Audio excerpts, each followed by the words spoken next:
How's it going, everyone? My name is Al, and welcome back to some more Ladder Heroes. In today's episode of Ladder Heroes, we have two? Is it really two? Anyway, I'm gonna get to that now. First of all, we have our Zerg player over here with the old school hatchery skin, and you're gonna love this name. Overlord.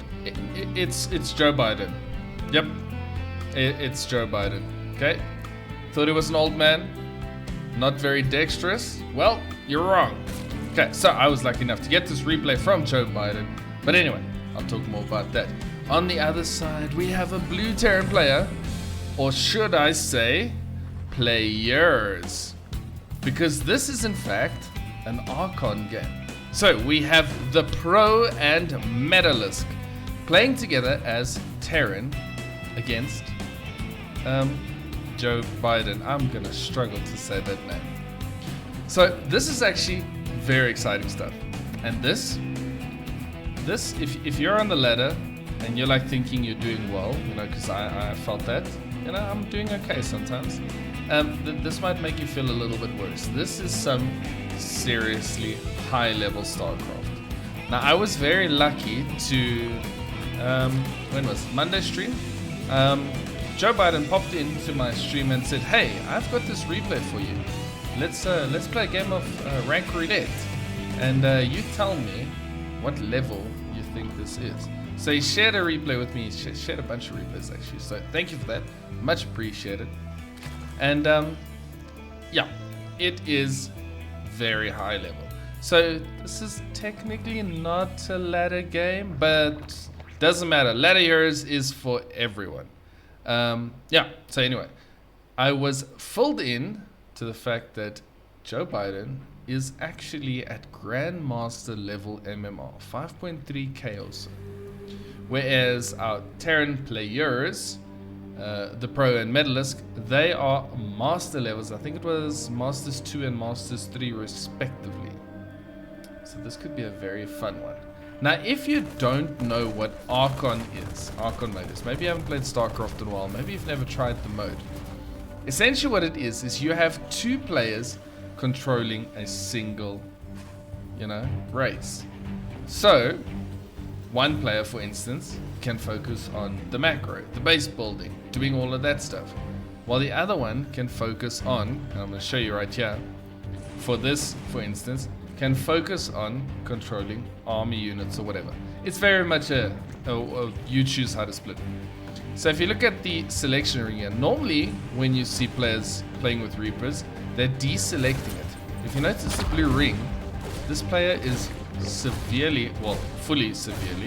fully focused on controlling that Reaper, because they don't have to worry about their macro at home. So theoretically, at least, an Archon player, in other words, two players, should have a serious advantage because they don't need to worry about multitasking as much, or at least the multitasking is focused. You are focused solely on army control or something like that. So yeah, definitely fun. In terms of this game, looking relatively standard. We got naturals for both players. A little bit of a switcheroo over here. A couple of Hellions, 4 Hellions, and the Reaper coming out. Third base is done, becoming an orbital. And we have 3 bases out for our Zerg player. Now, once again, this is really good stuff. So we're not going to see anything silly here, but this is very much a fun game. Instantly, a couple of Zerglings come running in. That base is a little bit exposed. At the same time, the Hellions are over here. Now, this is impressive. There's harassment going on this side, as well as base defense. Solid play from our Zerg player. So unfortunately, our Terran players are going to be up a little bit up against it, but there are 2 of them. So, it should be good for them, right? Zerglings on both sides of the map. Yeah, seriously fun. I had a great time looking at this replay on stream. It was actually really exciting. And, you know, I am just a diamond level player myself, so I've only gotten so far. But it's really cool, like actually seeing people at the top level. And I know I cast pros the entire time, but the pros are kind of like different. It's like watching football or tennis or something, you know, watching some sport. It's great to see those people and it's awesome. But you kind of know their pros and like whatever. Ooh, nice little ling attack here on the wall. A couple of SCVs are going to have to try to do something, but they can't repair anything yet because it's not fully built. This could become very annoying. Nothing yet to defend. Single Marine finally comes out. It's like, hey, I'm here to help. Yay. Okay, repairs are happening on this eBay. It should, with a couple of SCVs repairing, should be absolutely fine. Here comes the aliens. Nice little Evo chamber block over here to restrict their movement. So far, 6 drones going down against 5 SCVs. So good damage. Yeah, eventually this Marine is gonna get through there. Marine's being pulled to the front to be able to get rid of these Hellions. But yeah, as I was saying, it's when you're watching normal sports, it's like great to see the pros, but when you actually go out and you watch like a live game of a couple of like the really high level players, but not yet the professional level, kind of like, well, we call it something like provincial. We have provincial, where it's like the guys from each of our provinces that play cricket, rugby, whatever against each other. So kind of something like that. And then to see it really live, to see how good it is, it's actually insane. This is kind of what this is like. Anyway, that was a long rant. It wasn't quite a rant, it was nice. But yeah, anyway, our Zerg play is expanding like an absolute monster, going straight up to 4 bases. While our Terran players are only now landed their 3rd. And they're still kind of trying to set it up. I love the inclusion of the Raven here. Yeah, save some scans and use the Hellions to clear creep. Zergling trying to get us around. Okay, good control so far. From both players, actually. Those Zerglings pulled back just in time, and the Hellions also retreating, kiting back as they need to. Like I said, these are 2 good players. We're not going to see any funny things here. We're seeing some seriously good StarCraft. All that I want you to constantly keep in mind is that this is 2 against 1. Just keep thinking about that. Ooh, Hellbats. Okay. Hellbats can actually tear through a hatchery. Queens are coming to the defense. They are starting to get good work done. There's an auto turret. Oh no, Raven. Ooh, a couple of auto turrets. The Ravens do fall. And this base is getting very low. A couple of transfusions trying to keep it alive. The Zerglings are here to help. Eventually the base does fall. But for the cost of all of those Hellbats and the Raven, definitely not worth it. I don't think so, at least. Because it's not like that was a crucial base for the Zerg. There's the 4th base, which is already well saturated. Yeah. This base would have been a luxury. And I think in many cases kind of a little bit of a bait, because attack this one, it's fine. Attack this one, sorry. Poor mouse movement. Because it kind of protects this one. Another base coming up on this side. So our Terran players are moving into drilling claws and widow mines along with some tanks. Ton more Marines coming out. This Overlord is still alive. That's quite surprising, actually. Now we're going to see a little bit more control coming out with 2 medevacs flying out with 16 Marines in them. Lurker and an infestation pit on the way for our Zerg player.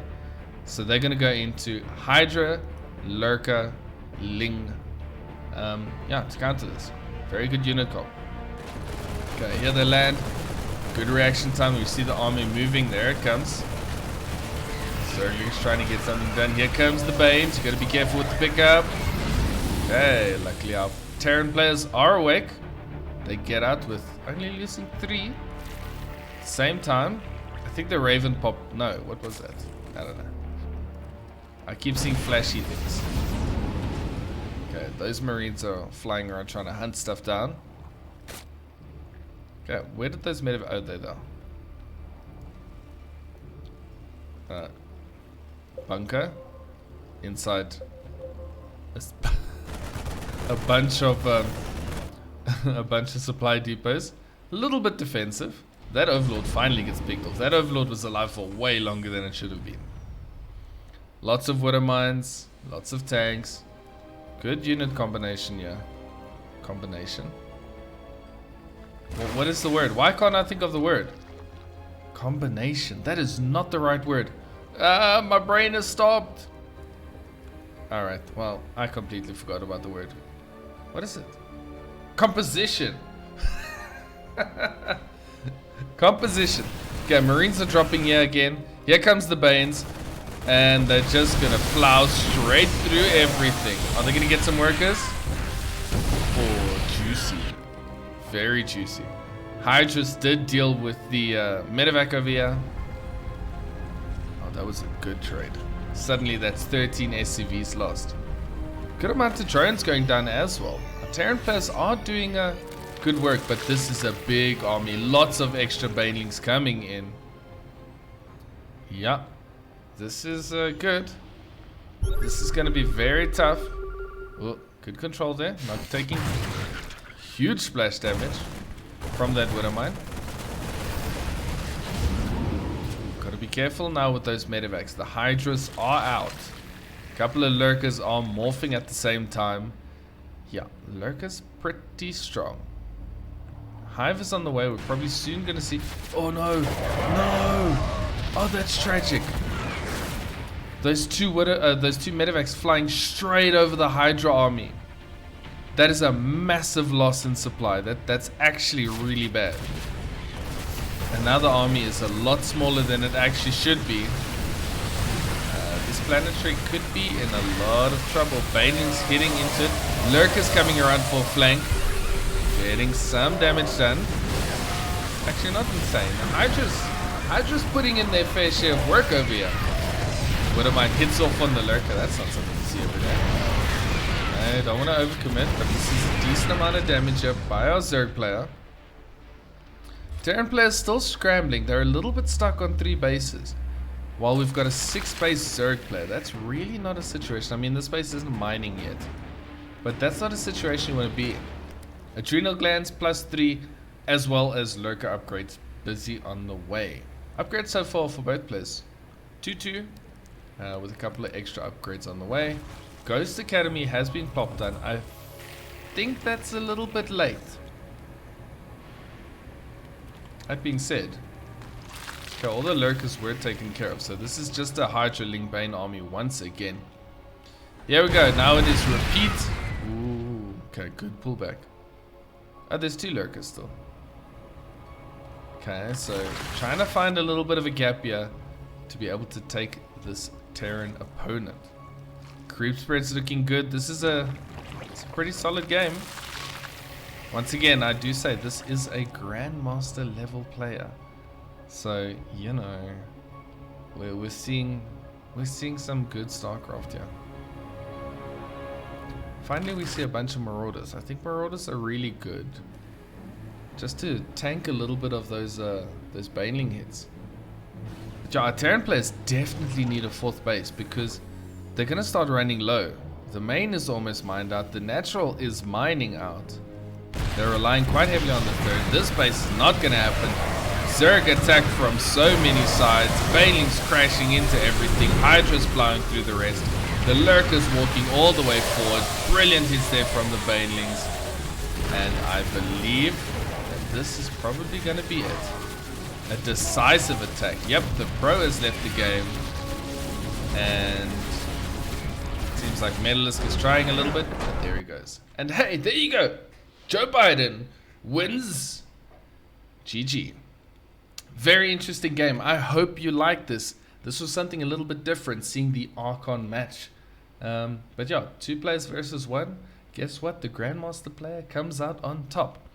Anyway, if you have an awesome replay that you would like to submit, you want me to cast, please make sure to check down in the description. There is an email, there is a Discord. Join there and, you know, get in touch with me. Share your replays with me. Any game, I will cast it because I'm loving this. It's so fun to see, you know, a bunch of games from the StarCraft community. Anyway, I hope you enjoyed this. If you did, make sure to like the video.